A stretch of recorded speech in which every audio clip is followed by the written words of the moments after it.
Welcome back. In this video, we're going to go through the process of designing a business card and getting it ready to order through Canva. Now, we're not going to follow through by ordering. If you do have a credit card assigned to your Canva account, you will be able to take your design and make it available to someone to have it created through Canva and have business cards sent to your account.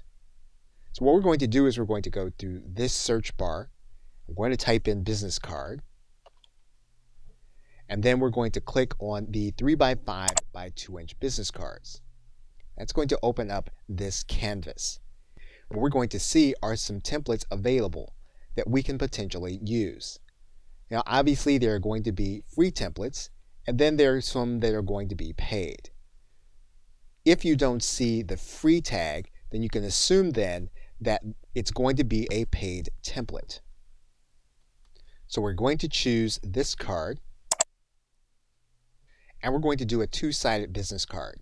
So we're going to first click this page. We're then going to add a page. We're then going to click the second page.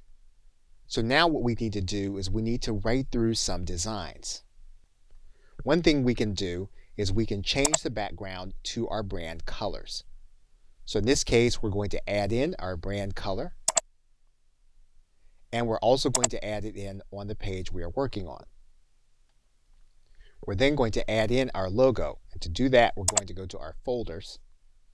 We can then go to our logos folder. And we have this again because of Canva for Work. So what we're going to do is we're going to add this to our canvas. We can then size our logo down and place it where we want.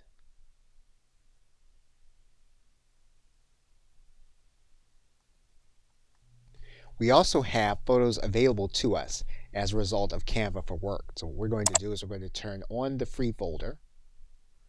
And when we have the crown here, it's an indication that the photos that have this icon there are Canva for Work photos. So we can then write in our keyword. And we can then add in our photo.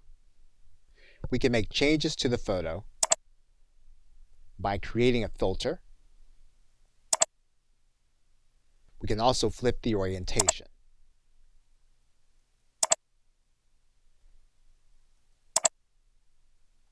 We can decide to turn the photo into a transparency and make it more opaque in order to be as part of our card. We can change the nature of the text by highlighting the text and then making it our branded text by using our branded fonts. Now, of course, you can work with the design to make it look the way you want. What we've done is we've shown you how to use the functionality. And basically, what you do now is you click this button that says Print Your Business Cards. And you can then go through the order process through Canva. Now, one thing you can do is you can determine how many cards you want to order at once. So you'll see here you can order up to 2,000 copies of your card in order to make the purchase. Okay, so with that, thanks, and I will see you in another video.